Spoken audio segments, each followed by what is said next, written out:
हरे कृष्णा। आज हम श्रीमद् भागवतम के 4th कैंटो प्रारंभ करने वाले हैं। पहला अध्याय मनु की पुत्रियों की वंशावली है। ओम नमो भगवते वासुदेवाय। ओम नमो भगवते वासुदेवाय। ओम नमो भगवते वासुदेवाय। नारायणं नमस्कृत्य नरं चैव नरोत्तमं देवीं सरस्वतीं व्यासं ततो जयमुदीरयेत्। नष्टप्रायेषु अभद्रेषु नित्यं भागवत सेवया भगवतीरुत्तमश्लोके भक्तिर्भवति नष्टिकी। ग्रंथराज श्रीमद् भागवतम की जय। श्रील प्रभुपाद की जय। गुरु महाराज की जय। अनंत वैष्णव वृंद की जय। कैंटो 4 चैप्टर 1 श्लोक नंबर 1। मैत्रेय उवाच मानोस्तु शतरूपायं तिस्रः कन्याच्च जग्गिरे आकुतिर्देवहुतिच्च प्रसूतिरिति विश्रुतः। श्री मैत्रेय ने कहा विदुर जी से कि स्वयंभू मनु की पत्नी शतरूपा से 3 कन्याएं उत्पन्न हुई जिनके नाम आकुति, देवाहुति और प्रसूति थे। कैंटो 4 में हम देवाहुति माता के बारे में चर्चा करके आए हैं, क्योंकि उसमें बहुत सुंदर व्याख्या है किस प्रकार कर्दम मुनि से देवाहुति माता का विवाह होता है और फिर उनके पुत्र बनकर स्वयं भगवान आते हैं कपिल मुनि और वो उनको सांख्य योग और भक्ति योग का जो है पाठ उपदेश देते हैं। तो कैंटो 4 के स्टार्टिंग में श्रील प्रभुपाद जी तात्पर्य में पहले उनके गुरु भक्ति सिद्धांत सरस्वती प्रभुपाद को नमस्कार करते हैं, फिर समस्त गुरु परंपरा को नमस्कार करते हैं और 6 गोस्वामियों को जो 500 वर्ष पहले वृंदावन में 6 गोस्वामियों ने इतना साहित्य हमें दिया है, जो चैतन्य महाप्रभु के शिष्य हैं, और चैतन्य महाप्रभु और श्री श्री राधा श्याम सुंदर को भी प्रणाम करते हैं। ये अत्यंत आवश्यक है। आध्यात्मिक कोई भी वस्तु समझना कोई ऐसा नहीं समझ सकते कोई बुद्धिमान है बहुत भौतिक जगत में, उसका बहुत मेमोराइजेशन पावर बहुत अच्छा है, बहुत अच्छा उसका टैलेंट है, साइंटिफिकली वो बहुत स्ट्रांग है। नहीं, ऐसे हम भक्ति को नहीं समझ सकते हैं। भक्ति को हम केवल समझ सकते हैं गुरु और कृष्ण की कृपा से। इसीलिए हम जो मंगलाचरण करते हैं, भागवत कथा श्रवण करने से पहले, बोलने से पहले या पढ़ने से पहले, वो अत्यंत आवश्यक है। इससे हमें भगवान की और गुरु परंपरा की आशीर्वाद मिलता है, जिससे हम इतना गुह्य बातें जो बहुत सीक्रेट है वो हम समझ सके, हृदय में अनुभव कर सके। श्रीमद् भागवत के 4th स्कंध में ये जो स्कंध हमने पढ़ना आज शुरू किया 31 अध्याय है और इन समस्त अध्यायों में ब्रह्मा तथा मनुओं के द्वारा की गई गौण सृष्टि का वर्णन हुआ है। परमेश्वर कृष्ण स्वयं अपनी भौतिक शक्ति को क्रियाशील बनाते हैं। ऐतरेय उपनिषद में वर्णन भी है कि जब भगवान दृष्टि डालते हैं तभी प्रकृति क्रियाशील होते हैं और उनका प्रथम जीव जो है ब्रह्मा भगवान के नाभि कमल से उत्पन्न होते हैं। प्रथम जीव ब्रह्मा उनके आदेश से विभिन्न लोकों तथा उनके वासियों को उत्पन्न करने का प्रयास करते हैं। उनको सृष्टि करने की शक्ति भी भगवान से मिलती है। इसीलिए ब्रह्मा जी को गौण सृष्टा और भगवान कृष्ण को मुख्य सृष्टा कहा गया है, सेकेंडरी क्रिएटर कहा गया है ब्रह्मा जी को या देवी दुर्गा माता को, और सभी उन्हीं के आदेशों से समस्त कार्य संपन्न करते हैं। जैसे माता देवी दुर्गा वो बहिरंगा शक्ति है भगवान के। तो मनु जैसी अपनी संतान और जीवों के अन्य जनकों द्वारा ब्रह्मा जी क्या करते हैं, जनसंख्या की वृद्धि करते हैं, क्योंकि अब जब ब्रह्मांड बनाया गया है तो उसमें जीवात्माओं को जन्म लेना पड़ेगा। यानी जीवात्मा का तो कोई जन्म नहीं है, पर अपने कर्मों से उनको एक विशेष शरीर प्राप्त होगा। तो चतुर्थ स्कंद के प्रथम अध्याय में स्वयंभू मनु की 3 पुत्रियों तथा उनके वंशजों का वर्णन है। और क्यों ये वर्णन बहुत आवश्यक है, क्योंकि कई बार व्यक्ति को ये संदेह होता है कि ये सब है कि कल्पना है। ये कल्पना नहीं है, और जो इतिहास या हिस्ट्री हम पढ़ के बड़े हुए हैं, एक्चुअली वो हिस्ट्री होना चाहिए श्रीमद् भागवतम। ये असली हिस्ट्री है और ये बहुत गरिमामय हिस्ट्री है, जिसको एक्चुअली पढ़ने से हम खुद भी शुद्ध होते हैं, हमारा बुद्धि शुद्ध होता है। तो अगले जो 6 अध्यायों में राजा दक्ष द्वारा यज्ञ किए जाने और उसके विध्वंस किए जाने का वर्णन है। उसके बाद 5 अध्यायों में महाराज ध्रुव का चरित्र का वर्णन हुआ है।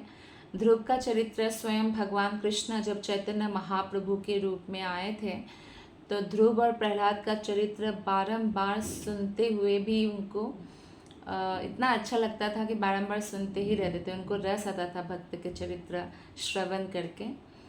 और फिर अगले 11 अध्यायों में राजा पृथु का चरित्र और अन्य, उसके बाद अन्य 8 अध्यायों में प्रचेता राजाओं के कार्यकलापों का वर्णन हुआ है। तो ये चतुर्थ स्कंध बहुत रस से परिपूर्ण है। जैसा कि इस अध्याय के प्रथम श्लोक में कहा गया है कि स्वयंभू मनु के 3 कन्याएं थी, जिनके नाम थे आकुति, देवाहुति तथा प्रसूति। इन तीनों पुत्रियों में से देवाहुति का वृत्तांत उनके पति कर्दम मुनि तथा उनके पुत्र कपिल मुनि के साथ जो है पहले ही तृतीय स्कंद में दे रखा है। स्वयंभू मनु ब्रह्मा के पुत्र थे और ब्रह्मा के अन्य कई पुत्र थे, किंतु मनु का विशेष उल्लेख होता है क्योंकि वो भगवान के परम भक्त थे। और इस श्लोक में च शब्द भी आया है। इसका मतलब है कि स्वयंभू मनु के केवल इन 3 पुत्रियां नहीं थी, बल्कि 2 और पुत्र भी थे। श्लोक नंबर 2। आकुतिम रुचये प्रादात् अपि भ्रातृमतिं नृपः पुत्रिका धर्ममाश्रित्य शतरूपानुमोदितः। आकुति के 2 भाई थे और इन दोनों भाइयों को आप लोग जानते हैं, बहुत फेमस है और बहुत सारी कथाएं हैं। तो 2 भाई थे आकुति के, आकुति और जो देवाहुति, उन लोगों के 2 भाई थे। फिर भी स्वयंभू मनु ने इसे प्रजापति रुचि को इस शर्त पर ब्याहा था, आकुति का शादी कराया था कि उससे 2 पुत्र उत्पन्न होगा। वो मनु को पुत्र रूप में लौटा दिया जाएगा। उसने अपनी पत्नी शतरूपा के परामर्श से ऐसा किया था। इसमें बहुत महत्वपूर्ण बात है कि स्वयंभू मनु ने आखिर ऐसा क्यों किया। कई बार पुत्री का धर्म के हिसाब से ऐसा होता है कि बहुत सारे दंपति जिनका कोई पुत्र नहीं होता और पुत्री होती है। पुत्र होना इसलिए अनिवार्य है क्योंकि कर्मकांड के हिसाब से वो उनको परलोक जाने में या गति में मदद करते हैं। लेकिन अगर भक्त है, पुत्र हो पुत्री हो कोई भी ना हो, तो भी भक्त का उद्धार हो जाता है। लेकिन यहाँ पे तो अभी सृष्टि का प्रारंभ हुआ है, तो ये बहुत आवश्यक है और ये जानना बहुत आवश्यक है कि पुत्री का धर्म क्या है। पुत्री का धर्म का मतलब होता है कि अगर कोई व्यक्ति, उनकी केवल पुत्री है, पुत्र नहीं है, तो किसी एक पुत्री को इस शर्त में वो किसी के साथ विवाह करा सकते हैं कि आपका जो पुत्र होगा, मेरे नाती को आप मुझे लौटा देंगे, मैं गोद ले लूँगा, मैं उसको अपने वंश का जो है उत्तराधिकारी बनाऊँगा, इस तरह से, मतलब अपने संपत्ति का। तो जबकि 2 भाई थे, फिर भी उन्होंने जब आकुति का विवाह प्रजापति रुचि से किया तो यही शर्त रखा। इसके पीछे क्या कारण था? इसके पीछे ये ऐसा नहीं कि स्वयंभू मनु के दोनों पुत्र अच्छे नहीं थे। दे वर वेरी क्वालिफाइड, बहुत क्वालिफाइड थे, बहुत योग्य थे। लेकिन स्वयंभू मनु को पता था कि आकुति के गर्भ से स्वयं भगवान यज्ञ आविर्भूत होने वाले हैं, प्रकट होने वाले हैं। तो इसलिए भगवान को अपना संतान के रूप में प्राप्त करने के लिए उन्होंने ऐसा पहले ही शर्त रखा। तो श्रील प्रभुपाद जी तात्पर्य में यही बताते हैं कि यहाँ पर हम मनु के साथ विचित्र बातें देखते हैं, जबकि पुत्रिका धर्म के अनुसार कभी कभी जो निसंतान व्यक्ति है अपनी बेटी का शादी इसलिए कराते हैं, किसी से शर्त रखे कि आप हमारे नाती को जो है लौटा दें ताकि मेरे संपत्ति का उत्तराधिकारी बनाऊं मैं, क्योंकि बेटियां तो शादी होकर चले जाते थे पहले। और यह पुत्रिका धर्म है, जिसका अर्थ होता है कि अपनी पत्नी से पुत्र नहीं होने पर धार्मिक अनुष्ठानों के द्वारा वो अपने बेटी के पुत्र को पुत्र रूप में ग्रहण करते हैं। लेकिन मनु के साथ ही विचित्र बातें देखने को मिलता है, क्योंकि उनके 2 पुत्र थे और दोनों ही बहुत योग्य थे, फिर भी ये शर्त रखा। तो विश्वनाथ चक्रवर्ती ठाकुर ये स्पष्ट करते हैं कि मनु को ज्ञात था कि आकुति के गर्भ से पूर्ण पुरुषोत्तम भगवान जन्म लेंगे, और इसीलिए जो है वो भगवान को पुत्र रूप में चाहते थे। अच्छा, भगवान को चाहना कोई भौतिक चाह नहीं है, यह आध्यात्मिक है। तो इसीलिए मनु का जो ये चाह था ये बहुत उत्तम था और शुद्ध था। मनु मानव जाति के विधि निर्माता हैं, और चूंकि उन्होंने स्वयं पुत्री का धर्म पालन किया तो इसलिए इसे मानव जाति भी स्वीकार कर सकते हैं। इसलिए अपना पुत्र होते हुए भी कोई अगर अपनी पुत्री के किसी एक पुत्र को लेना चाहे और दोनों परिवार रेडी है तो वो ऐसे कन्यादान कर सकते हैं। ऐसा जीव गोस्वामी का भी मत है। श्लोक नंबर 3। प्रजापति स भगवान्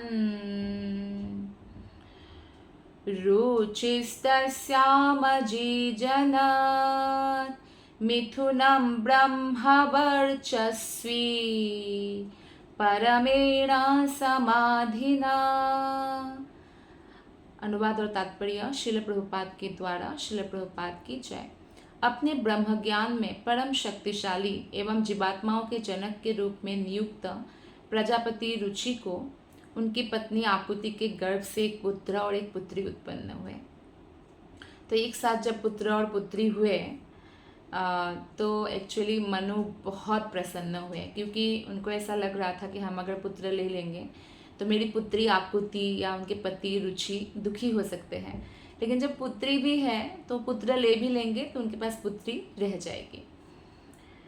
तो यहाँ पे ब्रह्म वर्चस्वी शब्द यूज़ किया गया है, बहुत सुंदर शब्द है। जो रुचि है जिनका विवाह आकुति से हुआ था वो ब्राह्मण थे और बहुत संयमी थे, और संयम पूर्वक वो ब्रह्म कार्यों का पालन करते थे। जैसा कि भगवत गीता में ब्राह्मण का कई प्रकार का गुण दिया गया है, जैसे इंद्रियों को संयम में रखना, मन का संयम करना, मन निग्रह, और अंदर और बाहर की स्वच्छता मेंटेन करना, बाहर की स्वच्छता स्नान आदि करके, स्वच्छ कपड़े पहन के, और अंदर की स्वच्छता भगवान के नाम जप करके, आध्यात्मिक और भौतिक ज्ञान में उन्नति, उनके अंदर सादगी होता है, सिंप्लिसिटी होता है, सत्यता, श्री भगवान में श्रद्धा, ये सब ब्राह्मण के गुण हैं जिनसे ब्रह्मवादी व्यक्तित्व प्रकट होता है। और ऐसा माना जाता है कि रुचि ब्रह्मवादी सिद्धांतों का बहुत कठोरता से पालन करते थे, वो बहुत दृढ़ व्रती थे, इसीलिए इस श्लोक में उनको ब्रह्म वर्चस्वी कहा गया है। और ऐसा है इसलिए तो भगवान यज्ञ उनके घर में प्रकट हुए हैं, क्योंकि इतने क्वालिफाइड है प्रजापति रुचि। श्लोक नंबर 4।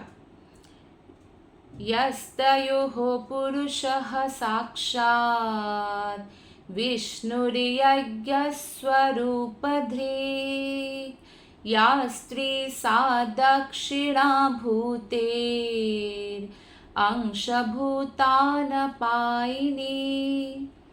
तो आकुति से उत्पन्न दोनों संतानों में से जो बालक था वो प्रत्यक्ष पूर्ण पुरुषोत्तम भगवान का अवतार था, उनका नाम था यज्ञ, और जो भगवान विष्णु का ही दूसरा नाम है। बालिका संपत्ति की देवी भगवान विष्णु की प्रिया शाश्वत लक्ष्मी की अंश अवतार थी, उनका नाम हुआ दक्षिणा, यज्ञ दक्षिणा। तो इसलिए एक्चुअली जब यज्ञ कराया जाता है किसी भी योग्य ब्राह्मण से तो दक्षिणा दिया जाता है, ब्राह्मण को संतुष्ट किया जाता है, वो बहुत आवश्यक है। दक्षिणा के बिना यज्ञ पूर्ण भी नहीं होता है। तो भगवान जो है और भगवान की पत्नी एक साथ प्रकट हुए। श्लोक नंबर 5।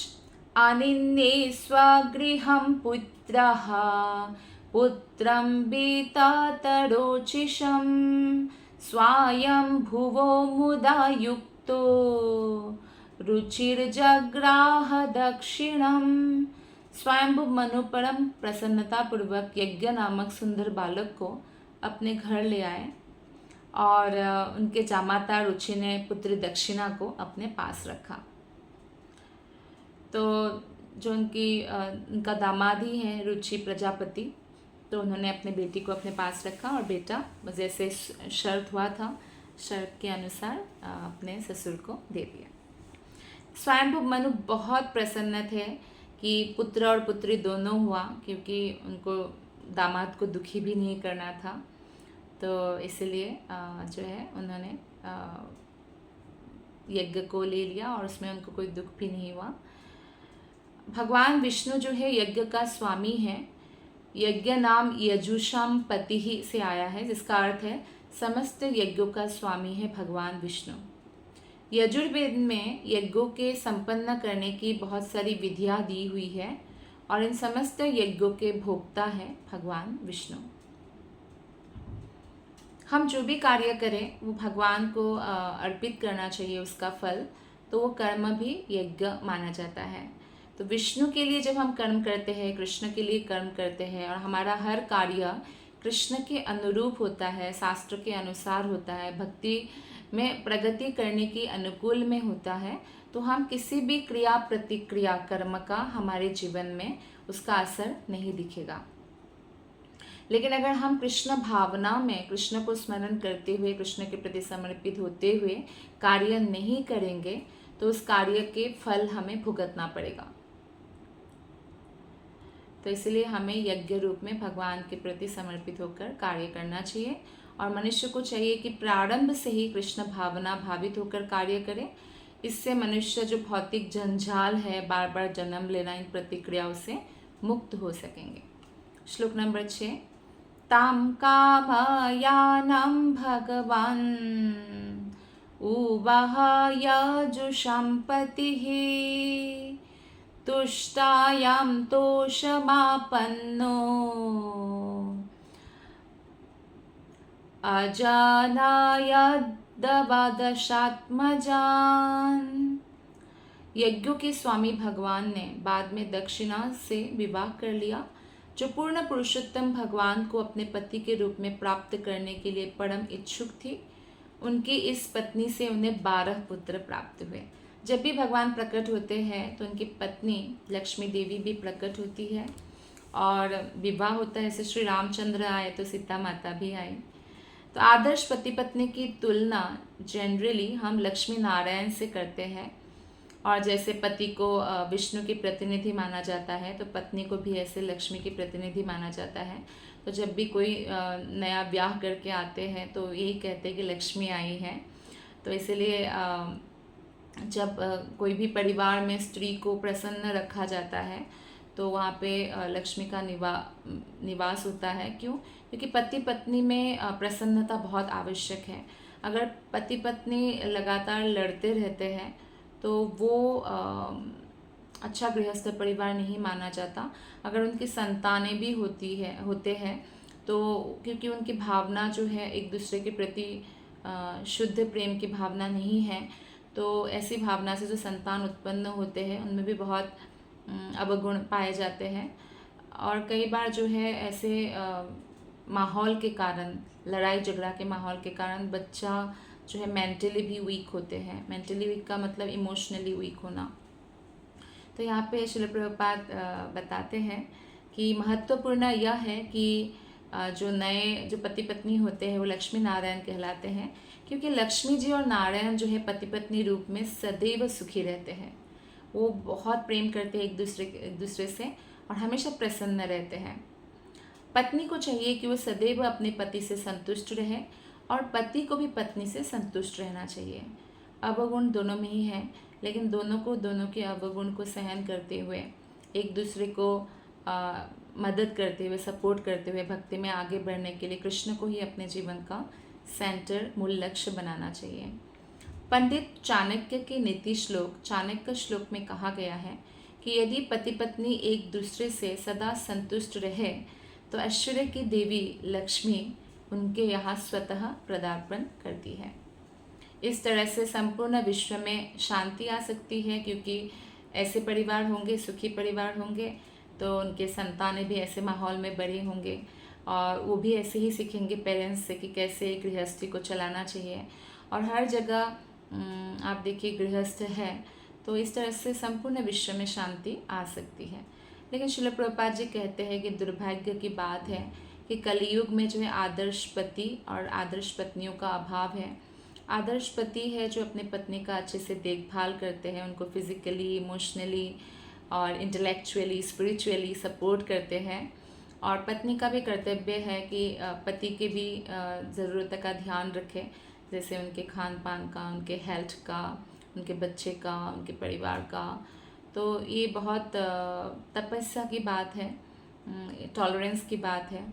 तो कलयुग में ये बहुत मुश्किल है, इसलिए कलयुग में अनुपेक्षित संतानें पैदा होती है और आज के समय संसार में शांति और संपन्नता की कमी है और लड़ाई झगड़ा ज़्यादा है। श्लोक नंबर 7। तोषः प्रतोषः संतोषो भद्रः शान्तिरिडस्पतिः इद्मः कविर्विभुः स्वह्नी सुदेवो रोचनोद्विषट्। यज्ञ तथा दक्षिणा के 12 पुत्रों के नाम थे तोष, प्रतोष, संतोष, भद्र, शांति, इडस्पति, इद्म, कवि, विभु, स्वहनी, सुदेव तथा रोचन। ये जो नाम यहाँ पे दिया गया है ये बहुत महत्वपूर्ण है, क्योंकि जब हम भक्तों के नाम का स्मरण करते हैं हम शुद्ध होते हैं। और भगवान के पुत्र रूप में जन्म अगर किसी को लेना है तो निश्चित रूप के किस लेवल के भक्त होंगे कि उनको भगवान ही अपने संबंधी के रूप में प्राप्त हो गए हैं, जैसे कि यदुवंश के लोग थे या अर्जुन या पांडव लोग थे। श्लोक नंबर 8। तुषिता नाम ते देवा आसन् स्वायम्भुवान्तरे मरीचिमिश्रा ऋषयो यज्ञः सुरगणेश्वरः। स्वयंभुव मनु के काल में ही ये सभी पुत्र देवता हो गए, जिन्हें संयुक्त रूप में तुषित कहा जाता है। और जो मरीचि है वो सप्त ऋषियों के प्रधान बन गए और यज्ञ स्वयं देवताओं के राजा इंद्र बन गए। यज्ञ पूर्ण पुरुषोत्तम भगवान है, उनके अवतार हैं, इसलिए देवताओं के नायक इंद्र बने। श्लोक नंबर 9। प्रिया व्रतोत्तानपादो मनुपुत्रो महोजसो तत्पुत्र पौत्रनप्त्रीणम् अनुवृत्तं तदंतरम। स्वयंभुव मनु के दोनों पुत्र प्रियव्रत तथा उत्तानपाद अत्यंत शक्तिशाली राजा हुए और उनके पुत्र तथा पौत्र उस काल में तीनों लोकों में फैल गए। तो स्वयंभुव मनु के 3 पुत्रियों के अलावा ये दोनों पुत्र हैं जो बहुत प्रसिद्ध हैं। श्लोक नंबर 10। देवहूति मदत्तात कर्दमायात्मजं मनुः तत्संबंधी श्रुतप्रायं भवता गदतो मम। हे पुत्र, स्वयंभुव मनु ने अपनी परम प्रिय कन्या देवाहुति को कर्दम मुनि को प्रदान किया। मैं इनके संबंध में तुम्हें पहले ही बता चुका हूँ, तो उनके विषय में प्रायः पूरी तरह सुन चुके हो। तो मैत्रेय मुनि विदुर से कहते हैं, क्योंकि हम 3rd कैंटो में पढ़ के आए हैं। श्लोक नंबर 11। दक्षाय ब्रह्मपुत्राय प्रसूतिं भगवान् मनुः प्रायाच्छद्यत्कृतः सर्गा स्त्रीलोक्यं विततो महान्। स्वयंभुव मनु ने प्रसूति नामक अपनी कन्या ब्रह्मा के पुत्र दक्ष को दे दी, जो प्रजापतियों में से एक थे। तो दक्ष के वंशज तीनों लोकों में फैले हुए हैं। तो प्रसूति और दक्ष के विवाह के बारे में यहाँ वर्णन हुआ है। श्लोक नंबर 12। याः कर्दमसुतः प्रोक्ता नव ब्रह्मर्षि पत्नयः तासां प्रसूति प्रसवं प्रच्यमानं निबोध मे। मैं तुम्हें कर्दम मुनि की नवों कन्याओं के विषय में पहले ही बता चुका हूँ। कर्दम मुनि ने पहले 9 कन्याओं को जन्म दिया था। उसके बाद भगवान कपिल मुनि आए। वे 9 विभिन्न ऋषियों को सौंप दी गई थी। अब मैं उन 9 कन्याओं की संतानों का वर्णन करूँगा, तुम मुझसे उनके विषय में सुनो। तो यानी आप देखिए, हमें अगर कोई पूछे कि आपके दादाजी या दादाजी के दादाजी का क्या नाम था, दादाजी के नाम तो हमें याद है, परदादा के भी याद है, लेकिन परदादा के परदादा कौन थे और उन परदादा के परदादा कौन थे वो याद नहीं होगा, क्योंकि इसका हिसाब कोई नहीं रख रहे हैं। लेकिन आप देखिए श्रीमद् भागवतम में सब जो महान जो भी सृष्टि हुई है, कितने महान व्यक्तियाँ हैं, उन सबके वंशधरों का क्लियरली नाम मेंशन है। श्लोक नंबर 13। पत्नी मरीचिस्तु कला सुषुवे कर्दमात्मजा कश्यपं पूर्णिमानं च ययोरापुरितं जगत्। कर्दम मुनि की पुत्री कला का ब्याह मरीचि से हुआ और जिससे 2 संतानें हुई, जिनके नाम थे कश्यप तथा पूर्णिमा। इनकी संतानें भी बाद में उनके संतान हुए, ऐसे पूरे विश्व में फैल गई। श्लोक नंबर 14। पूर्णिमा सुत वीरजं विश्वगं च परन्तप देवाकुल्यां हरेः पाद शौचाद्याभूत सरिद्दिवः। तो हे विदुर, कश्यप तथा पूर्णिमा नामक 2 संतानों में से पूर्णिमा के 3 संतानें उत्पन्न हुई, जिसका नाम है विरज, विश्वक और देवकुल्या। इन तीनों में से देवकुल्या श्री भगवान की चरण कमल को धोने वाला जल थी, जो बाद में स्वर्गलोक की गंगा में बदल गई। सरित दिवहा, गंगा के तटों के अंतर्गत दिव्य जल। तो गंगा नदियों में श्रेष्ठ है, और गंगा जल क्योंकि भगवान का चरणामृत है। और ये कथा हमें मालूम है कि वामन अवतार के समय जब भगवान वामन ने बलि महाराज से 3 पग जमीन मांगा, भूमि मांगा, तो उन्होंने दे दिया। तो 3 पग जमीन को नापते समय जब उनका चरण ब्रह्मलोक तक पहुंचा, तो ब्रह्मा जी ने उसी समय उनका चरण कमल पखारा था, और साथ ही जो ये ब्रह्मांड का खोल है जिसके बाहर विरजा नदी है, वहाँ पर भी टच हो गया था, तो वहाँ से भी जल आ गया था। तो एक्चुअली वो जल जो है, वो जल का नाम है देवकुल्या, देवी है। ये सब पर्सनैलिटी है, जैसे यमुना, गंगा, नर्मदा, कावेरी, ये कोई जड़ नदी नहीं है, ये देवियाँ हैं, ये पर्सनैलिटी है। इसलिए जो कोई विश्वास करते हैं तो उनको रेसिप्रोकेशन भी मिलता है। तो इसलिए जो है ये देवकुल्या यानी जो पवित्र गंगा में स्वर्गलोक से आती है, गंगा भागीरथ स्वर्गलोक से ले आते हैं बहुत सारा तपस्या करके, तो वो गंगा जी है। तो यहाँ पर यह ज्ञात होता है कि देवकुल्या गंगा नदी की प्रधान विग्रह है, जो स्वर्गलोक से इस लोक में अवतरित होती है और पवित्र मानी जाती है, क्योंकि वो भगवान के चरण कमलों का स्पर्श करती है। श्लोक नंबर 15। अत्र हे पज्ञानसूयात्रीन्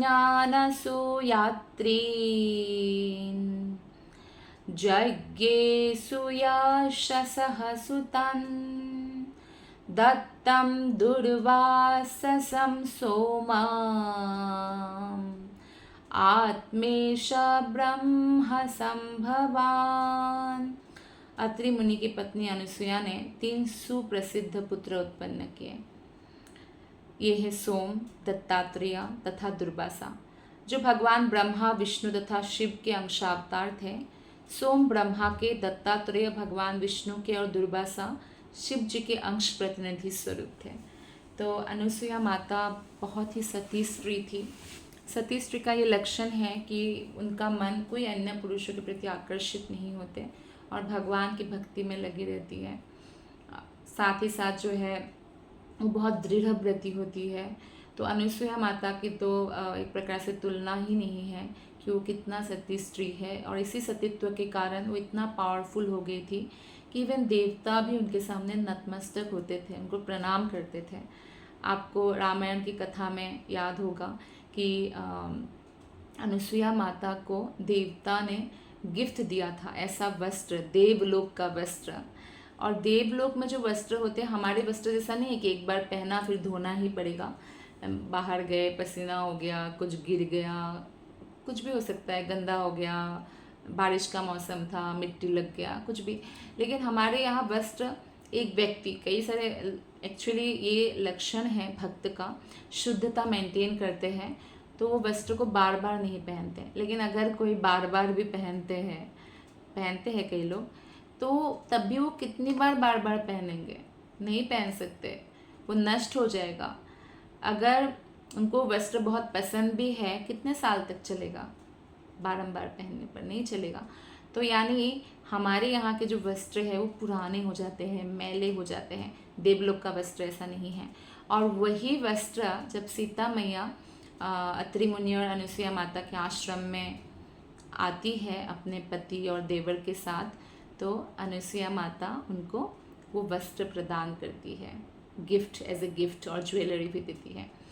तो वही वस्त्र जब रावण सीता मैया को लेके जाते हरण करके, तो वही वस्त्र जो है पहने हुए थे कितने ही महीने तक सीता मैया पर। वो कभी ना मैला होता था ना गंदा होता था। तो ऐसी थी अनुसुईया माता। और ये कथा भी आपने सुना होगा कि एक सती स्त्री जो अपने पति की इच्छा पूर्ति करने के लिए अपने पति को कंधे पे उठाकर रात्रि के समय एक प्रोस्टिट्यूट के पास ले जा रही थी, तो एक मुनि को उनका पैर लग गया पति का। तो इससे मुनि बहुत क्रुद्ध हो गए, अंधेरा तो था ही, तो बोला तुम्हारे जो पति है ना, कल सुबह का सूरज नहीं देख पाएगा। तो उस सती ने कहा अगर ऐसा है तो कल से सूरज उगेगा ही नहीं। तो आप देखिए सती के शब्द में इतना पावर है कि देवता लोग भी उसका पालन करते हैं। तो नेक्स्ट डे से सूर्य उगना बंद हो गया। तो इससे धीरे धीरे आप देखिए, आप अगर सोचिए बारिश का मौसम हो तो भी सूर्य है, तभी तो रोशनी है, लेकिन सूर्य ही नहीं, एकदम अंधकार है और कई दिनों तक है, तो सारा संसार नष्ट हो जाएगा। कैसे निर्वाह होगा, कैसे वनस्पति उगेंगे? तो बहुत हल्ला मच गया। तो फिर क्या करे देवता लोग, क्योंकि वो सती स्त्री है, बहुत पावरफुल है। तो फिर उन लोगों ने बात किया कि हम माता अनुसुईया के पास जाते हैं, क्योंकि वो बहुत श्रेष्ठ सती है, वही कुछ सल्यूशन दे सकती है। तो फिर अनुसुईया माता को देवताओं ने रिक्वेस्ट किया। फिर अनुसुईया माता आई और उन स्त्री को कहा कि तुम सूरज को उगने दो। तो स्त्री ने कहा कि मैं कैसे उगने दूँ, मेरे पति का प्राण चला जाएगा। तो अनुसुईया माता ने कहा प्राण जाना है तो जाने दो, मैं अपने सतीत्व की शक्ति से उसको फिर जीवित कर दूंगी। और ऐसा ही होता है। तो सूर्य फिर से उगते हैं, लेकिन पति का प्राण चला जाता है। तो अनुसुईया माता उनको फिर से प्राण डाल देती है, इतनी पावरफुल है। और जब प्राण डालती है तो जो कुष्ठ रोग था, क्यों कोई प्रोस्टिट्यूट उसके साथ रेडी नहीं थे, क्योंकि वो कुष्ठ रोगी था, लेकिन बहुत अपना ज्वेलरी वगैरह दे के वो रेडी किया, क्योंकि उनके पति का दुख नहीं देखा जाता था। तो इस तरह से मतलब किस हद तक तपस्या कर सकती है एक सती स्त्री, हम देख सकते हैं। तो अनुसुईया माता की मतलब ब्लेसिंग से वो कुष्ठ रोग से मुक्त हो गए, वो सुधर भी गए, और उन्होंने ये एहसास किया कि मेरी पत्नी मुझसे कितना प्रेम करती है।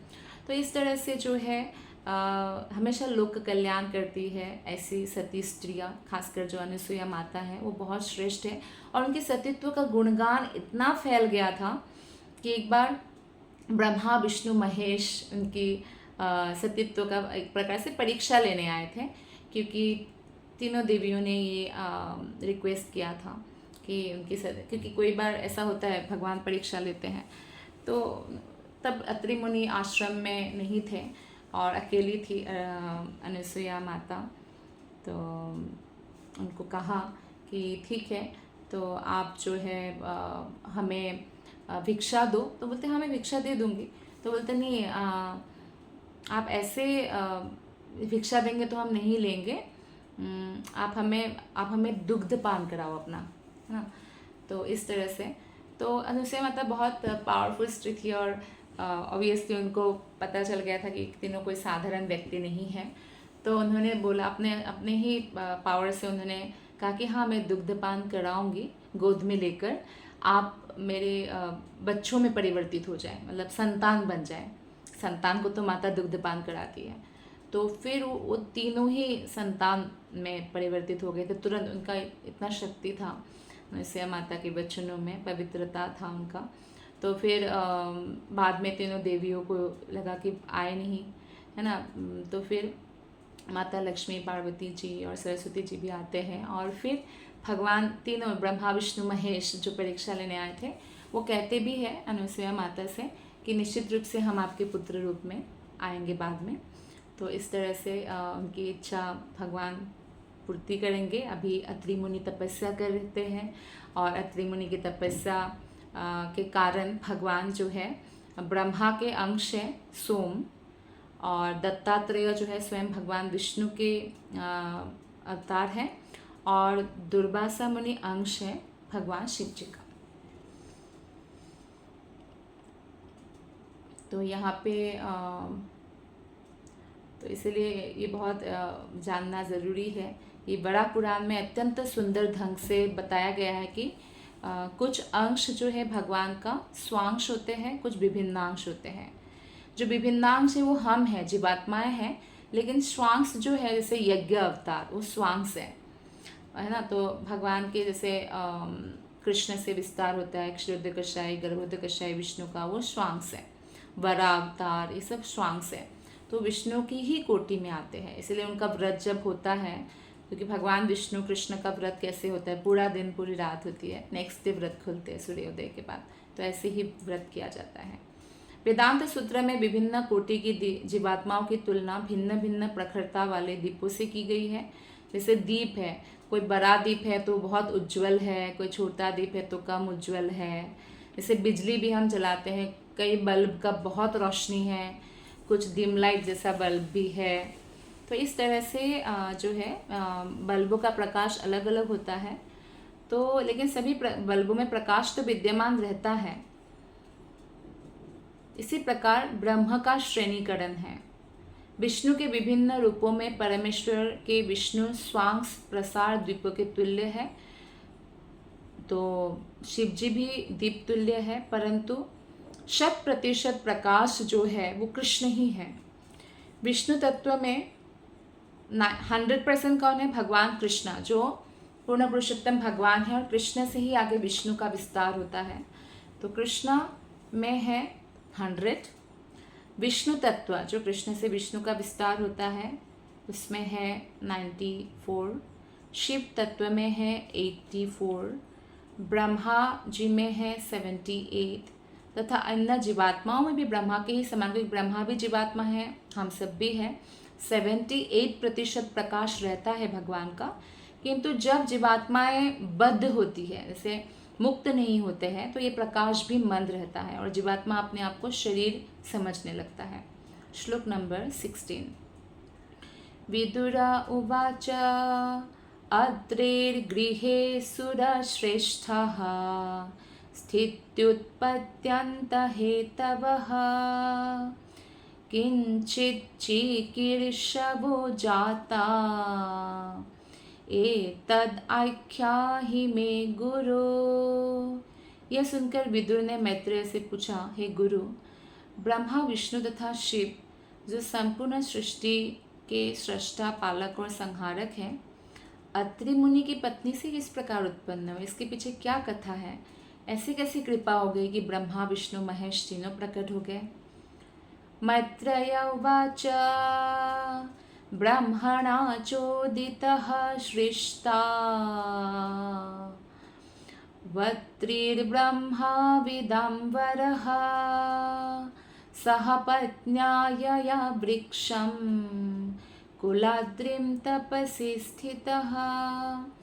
मैत्रेय मुनि ने कहा कि अनुसुईया से विवाह कर लेने के बाद जब अत्रि मुनि को ब्रह्मा ने वंश चलाने के लिए आदेश दिया तो वे अपनी पत्नी के साथ कठोर तपस्या करने के लिए वृक्ष नामक पर्वत की घाटी में गए। तो पत्नी अनुसुईया भी बहुत कठोर तपस्विनी थी, तो दोनों ही तपस्या कर रहे थे। श्लोक नंबर 18। तस्मिन् प्रसूनस्तबका पलाशाशोककानने वारिभिः स्रवद्भिरुद्धुष्टे निर्विन्धायाः समन्ततः। उस पर्वत घाटी में निर्विंध्या नामक नदी बहती है और इस नदी के तट पर अनेक अशोक के वृक्ष तथा पलाश पुष्पों से लदे अन्य पौधे हैं। वहाँ झरने से बहते हुए जल की मधुर ध्वनि सुनाई पड़ती है। वे पति तथा पत्नी ऐसे सुरम्य स्थान पर पहुँचे।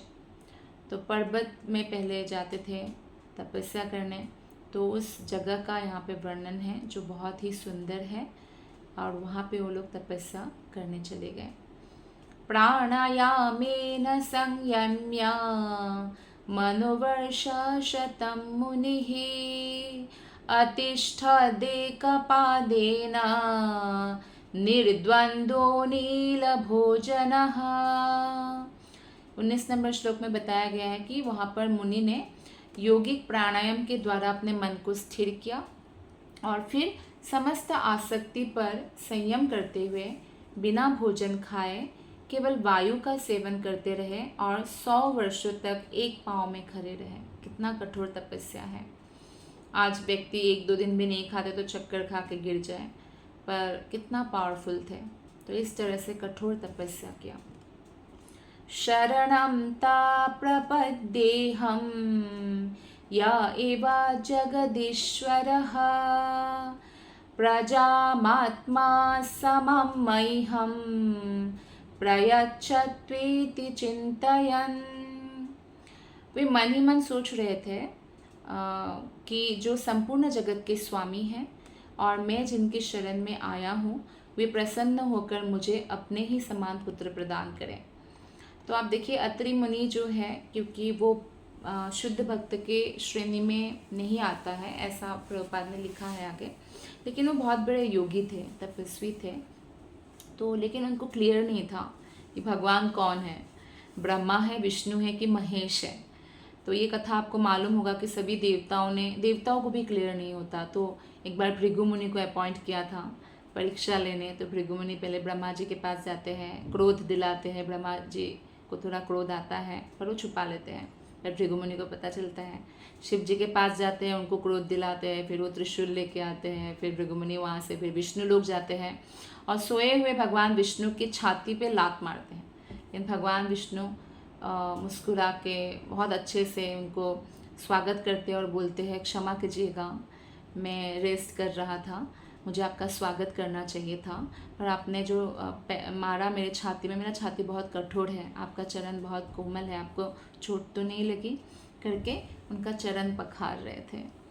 तो ये देखकर भृगु मुनि की आंखों से अश्रु बह रहे थे और समझ गए कि परम भगवान तो विष्णु ही हैं।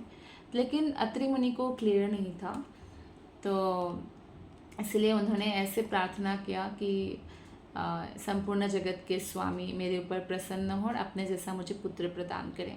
तो तात्पर्य में श्रील प्रभुपाद जी बताते हैं कि वैदिक मंत्रों से हमें श्री भगवान के संबंध में ज्ञान प्राप्त होता है। फलतः अत्रि मुनि ने श्री भगवान के ही समान पुत्र की याचना करते हुए प्रार्थना किया, लेकिन उनको ये नहीं मालूम है कि भगवान का क्या नाम है, किस पर ध्यान केंद्रित करूं। भगवान की इस प्रकार की भक्ति जिसमें भगवान के नाम का भी पता नहीं रहता, भगवत गीता में इसके बारे में वर्णन है जिसमें भगवान कहते हैं कि 4 प्रकार के पुण्यात्मा मेरे पास मनवांछित फल पाने के लिए आते हैं, और वो चारों में से है जो दुख में आते हैं, जो धन प्राप्ति करने के लिए आते हैं, जो जिज्ञासु है और ज्ञानी है। तो यहाँ पे अत्रि मुनि जो है एक प्रकार से पुत्र धन प्राप्त करने के लिए आए थे। तो लेकिन अत्रि मुनि ने भगवान के सदृश पुत्र चाहा, ऐसा नहीं कि उनको भगवान चाहिए था पुत्र रूप में। तो इसीलिए श्रील प्रभुपाद बताते हैं कि वो शुद्ध भक्त नहीं माने जा सकते, क्योंकि उनकी कामना थी जो भौतिक थी। अर्थात अगर हम भक्ति में रहकर भगवान से संतान की याचना करें तो एक प्रकार से ये भौतिक इच्छा है, क्योंकि जैसा भगवान ने जिसके हिसाब से जैसा जीवन देना है भक्तों को ऐसा जीवन देते हैं, और वो उन्हीं के लिए अच्छा होता है ताकि वो भक्ति में और अधिक प्रगति करें। तो इसीलिए यहाँ पे एक कामना थी जो भौतिक थी।